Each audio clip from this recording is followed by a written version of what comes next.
It says that there was neither dew nor rain because there was no man in position to till the ground. In other words, God says, I will not release my power to stimulate Earth's potential until my people are in position. God is not in the habit of releasing anointing just to demonstrate that he's able. He releases anointing when people are able to handle it. The Bible tells us that all creation is groaning in expectation up until this time, waiting for the sons and daughters to manifest. Or whenever we are where we're supposed to be, God says, I can pour out such a blessing right now that there won't be room enough to receive, to stimulate what the earth has the ability to bring forth. Can you handle it? I just want somebody to know that what's been happening in your life has been God nudging you to where you're supposed to be. You were thinking that everything was the devil. It wasn't really the devil. It was God trying to nudge you to get you back in position so that he can release what he wants to release. What? www.breakitdownblow.com.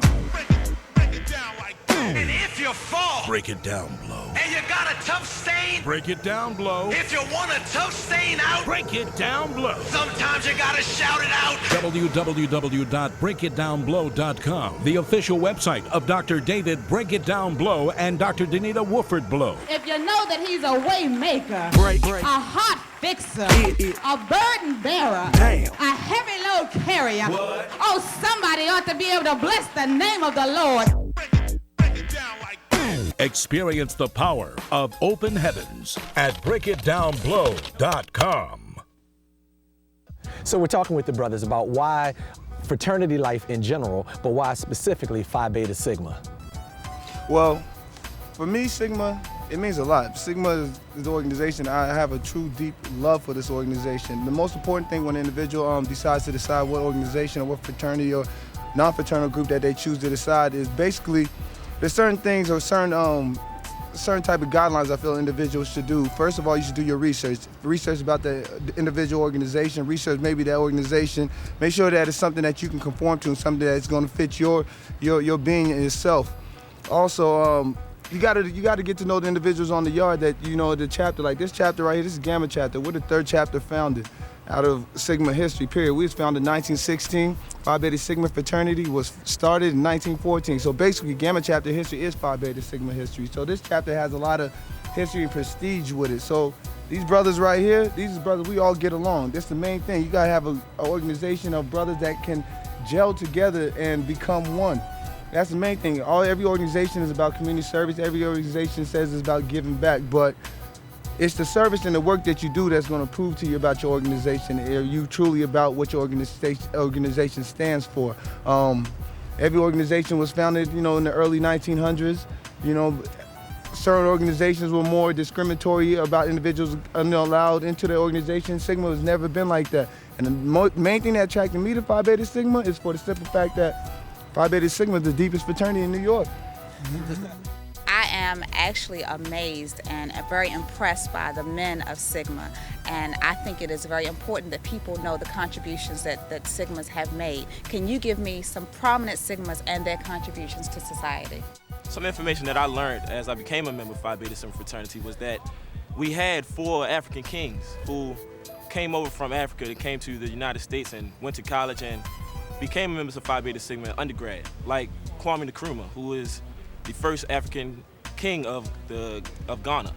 Now, what he did was he started a revolution, and what he used was his teachings in Phi Beta Sigma to go back and give back to his community and give back to his country to get them to the point where they are today. Another prominent brother of Phi Beta Sigma Fraternity Incorporated is Big Brother Jose Williams. He was a civil rights activist. Off the top, I have to go with Brother A. Langston Taylor, a founder of ours. He took this prestigious organization and implemented the vision. Now, it's no longer a struggle to get back to the community because Phi Beta Sigma is here. There are many prominent members of the Phi Beta Sigma Fraternity Incorporated, members that are involved in different types of industry as far as television and movies and music. Kurt Carr is one of the biggest gospel recording artists that's known today right now. Brother Blair Underwood, who does television and movies, as well as Brother Morris Chestnut. Another prominent member of Phi Beta Sigma Fraternity Incorporated would be Huey P. Newton. Everybody knows Huey P. Newton as one of the founding members of the Black Panther Party during the Civil Rights era. He made great advancements for the black society as well as black people in general. And he's also brother Phi Beta Sigma. One name that really sticks out to me as a prominent brother would be Brother James Weldon Johnson, who wrote the National Negro Anthem. It's a song that we sing in church or just around anywhere that we are. In college, we sing it here sometimes in class. I think that's very important because it really reflecting and have an impact on our black lives today. Another prominent member of Phi Beta Sigma Fraternity Incorporated is Brother George Washington Carver. He revolutionized agriculture and the different methods used. He also played an integral part in the building of Florida A&M and the history behind it. Another accomplishment that he has made is that he was the first African American on the American currency. So, big brother George Washington Carver. On top of one of the African kings my line brother had talked about, there are three other ones, William Tober, William Tubman from Liberia, as well as Nnamdi Azikiwe, who's from Nigeria, who actually revolutionized stepping and incorporated canes into the whole stepping ritual that is now prominent today in our stepping competitions. Okay, next we have Brother Garrett Morgan, who invented the traffic light. He was a very prominent engineer. And once again, like I said, he invented the traffic light, which is very useful to everyone today. Next, we have Emmitt Smith. He's the best running back in the NFL, or was the best running back in the NFL. He holds the record for the most rushing yards in a lifetime. So Emmitt Smith was a prominent Sigma. Next, we have Mr. Quincy Jones, a very famous, talented producer, writer. Just an overall great Sigma man, one who shows great talent, great ethic and hard work, and just overall upholds the standards of Sigma.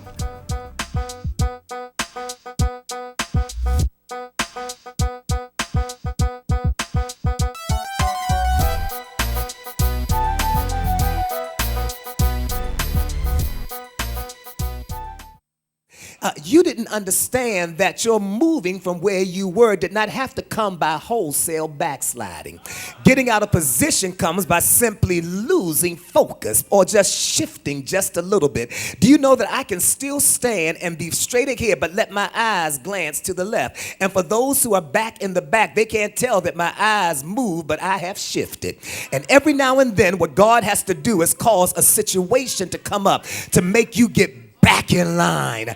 I'm here to tell you that maybe what's happening in planet Earth right now is that God is trying to get his people back in line. Because whenever there is an unpaid water bill of righteousness, then God has to shut it off so that there can be no refreshing.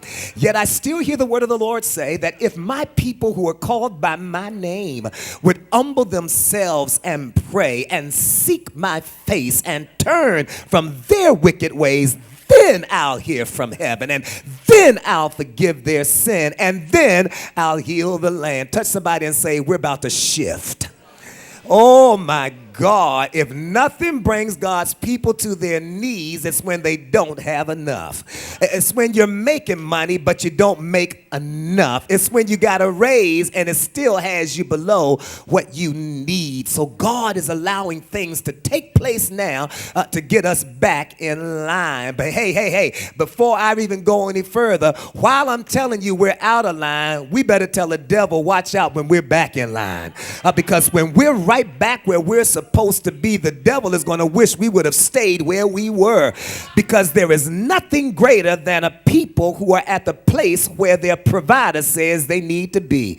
Because whenever you are where God says you're supposed to be, then you can get what God says he's got for you, and can't nothing stop it from happening. Tell somebody, get a good look at me right now. I'm about to make a move. That's all. I'm about to make a move. You know, back in my time, a few years ago, I'd say I'm about to bust a move, but I didn't want to offend nobody. But I'm about to make a move right now, you know. And so now the text is dealing with the context where it's gotten so bad, Pastor Blair, until what has taken place is that they are buying dove's dung. They are buying the excrement, the waste of doves, and saying, how much can I pay for that?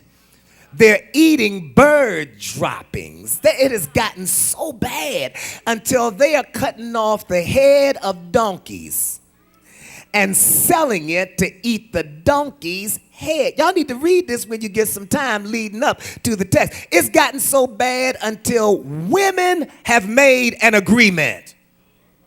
One woman says, today we'll eat your child, and then tomorrow we'll eat mine.